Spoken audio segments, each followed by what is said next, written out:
I was in real estate after I left the financial services institution for after about 15 years of being in the corporate services. I'd worked in the corporate space for over 25 years. And then we started by doing real estate. But I realized that with Nigeria today, one of the things that we need is to meet local community at where they are, provide everyday service, something that people will need on a daily basis. And looking into that, I know that Nigerians would always have to eat. So after shelter, food is the next thing. I'm not one of the cooking people. So I thought, okay, I would come in a place where we can provide clean energy, and gas was one of them.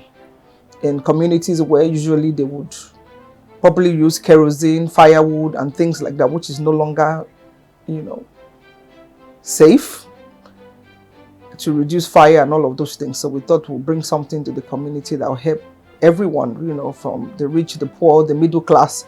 Gas is what everyone needs, and hence the reason why we came into the LPG industry. Our long-term vision is to expand TAF gas to other communities.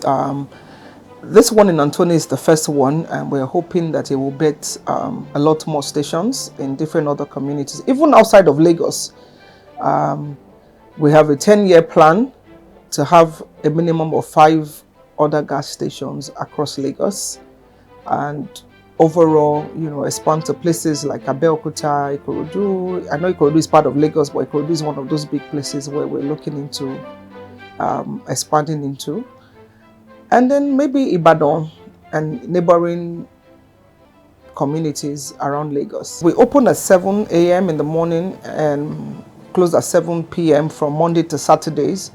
On Sundays, we open at 12 noon and we close at 6, just to give the staff time to do whatever worship they need to do. We have 4 dispensing machines, so it doesn't matter how busy it gets, we're able to meet customer demands, and they don't have to queue for so long. On most LPG stations, you only see maybe 1 or 2 dispensing machines at a time, but here we have 4 working dispensing machines. We have machines that are dedicated to big cylinders like 50 kgs and the rest. So when they come, the other smaller cylinders are not delayed because we are having to do the big ones. So that's how we've been able to manage peak periods so far. One of the things that we did when we came here is to take the market away from the roadside sellers. With all due respect, those things are not safe. When people just come here and buy cylinder and then go back next to their house and try to refill it into a smaller cylinder, that can cause fire, that can cause, a lot of havoc. So one of the things that we did was to ensure that they're getting at a better price. And like I said, when you come here, you're guaranteed that when you are buying 12.5, you're getting 12.5. If you're buying 6 kg, you're getting 6 kg. We have a scale where people measure before and after, because we're a new business, we're only a year old, so that at least people can build trust over time. And that's one of the things that one of the excitement about this job is that the community where we operate, they're quite happy. The women come and they pray and say, oh, we've really suffered. We have to go all the way. We have to cross the express just to buy gas. But now we can even send our children to come here, and then we know that whatever it is that we're paying for is what we're getting. So that's one of the things that have given us an edge over the roadside sellers. As the owner of the business, on our receipt, my personal number is on the receipt. So when customer come, even if I'm not here, they can call me and speak to me directly about whatever complaints they have. I try to take away that from staff so that they can get resolution, So when they call, and sometimes customer call you to give you tips on ideas on what to do differently and all of that. But I try to handle most of the complaints myself and ensure that we get to the bottom of it. We understand that customer service is not a cliche, is one of those things that you need to get right to get people to come back to you. In this space, there's a lot of pricing war, and then we're having to compete with petrol stations that also do LPG. But because we're an LPG only station, we ensure that, customers are king. We do something about how when you come here, we issue you a receipt so we've had instances where people can send their drivers, they show that, or send their helps whatever you pay for is what you get, because we'll issue you a receipt that the person brings back home to you to ensure that when you say go and buy 50 kg gas, they don't buy 25 and in another 1 week the gas is finished. And then there's a phone number there that you can call to clarify. We have our customers' details. So when you come to us for the first time, we take your name and telephone number and try to keep in touch with you with, when prices increases, we'll tell you. When prices come down, we'll tell you. And then we try to share safety tips from time to time, things about expired cylinders, how to keep your gas locked while you're not using it inside your kitchen, and stuff like that.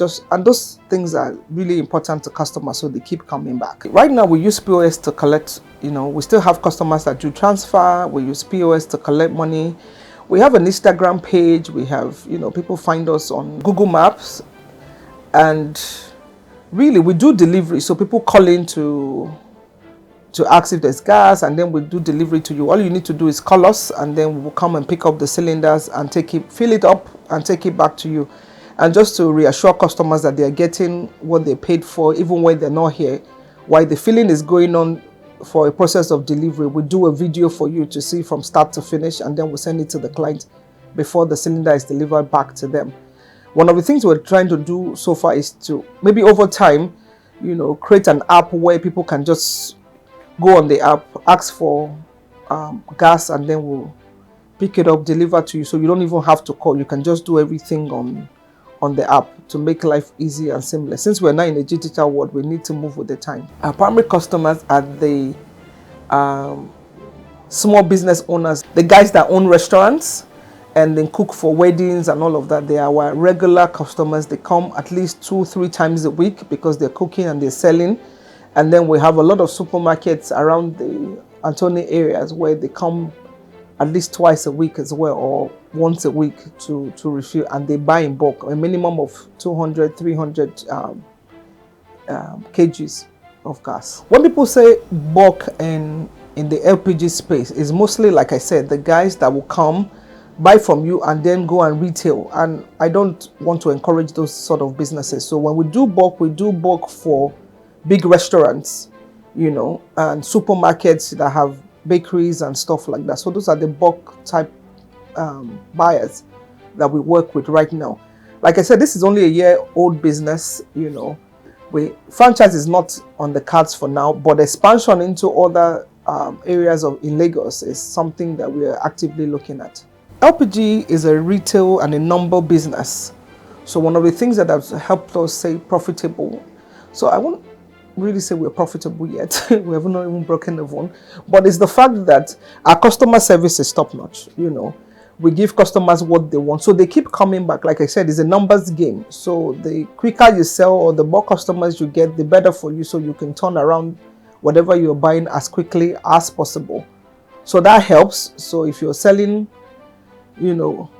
according to your projected figures or above it, then that helps you stay in business and profitable over time. One of the things that we do differently that I think a lot of gas stations don't really do is that, how when you come and buy gas here, you can be sure that you're getting what you're paying for.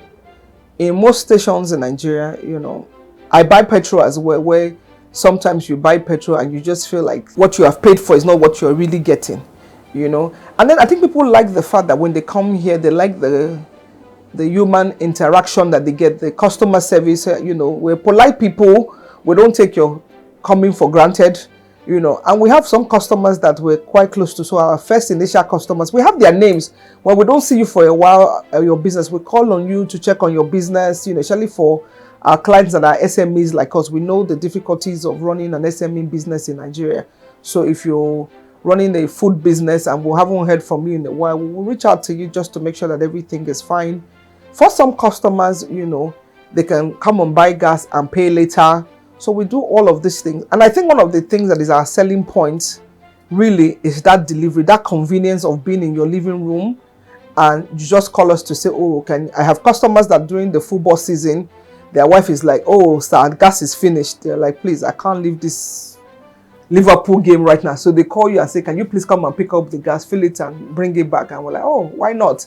And for them, that's a fantastic selling point, which they didn't really have before. So that has really worked to our advantage. We've put every measures in place to ensure that, the business keeps growing.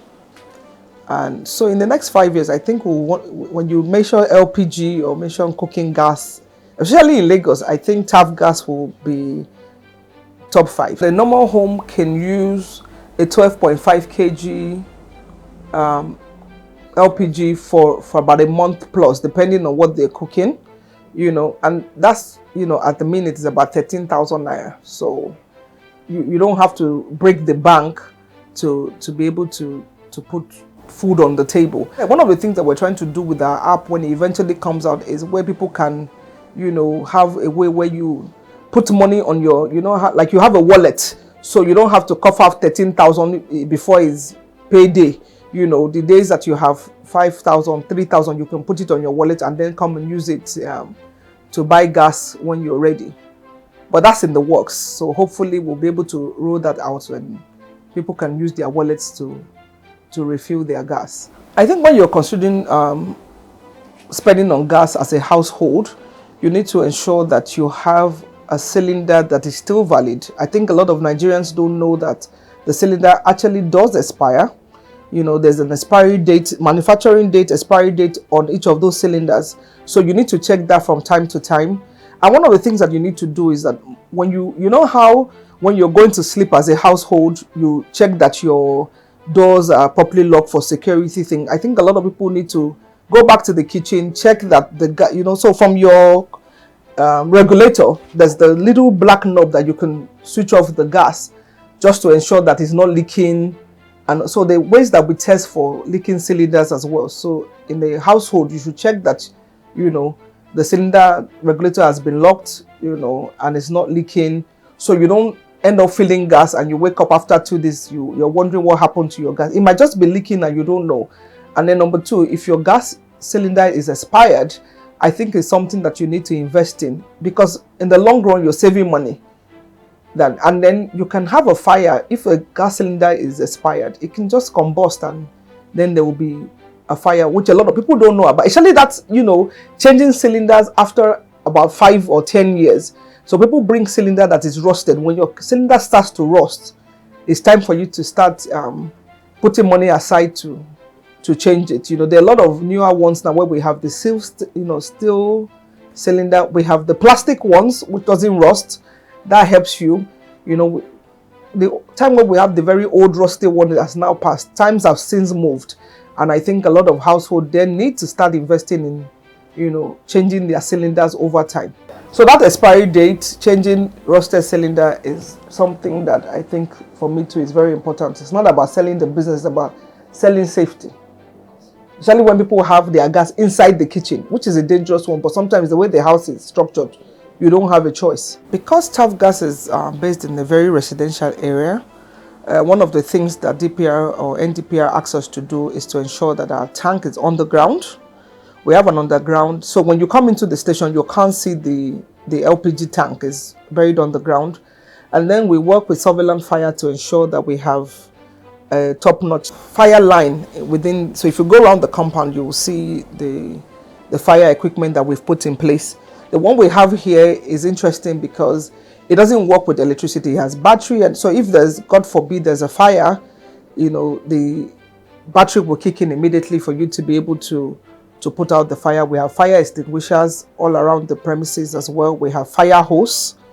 So we've put in, a lot of investment in terms of fire prevention, because as you can see, we're surrounded by a lot of residential properties, and then the team that set up the fire come in from time to time as well to do fire training, to do fire drills.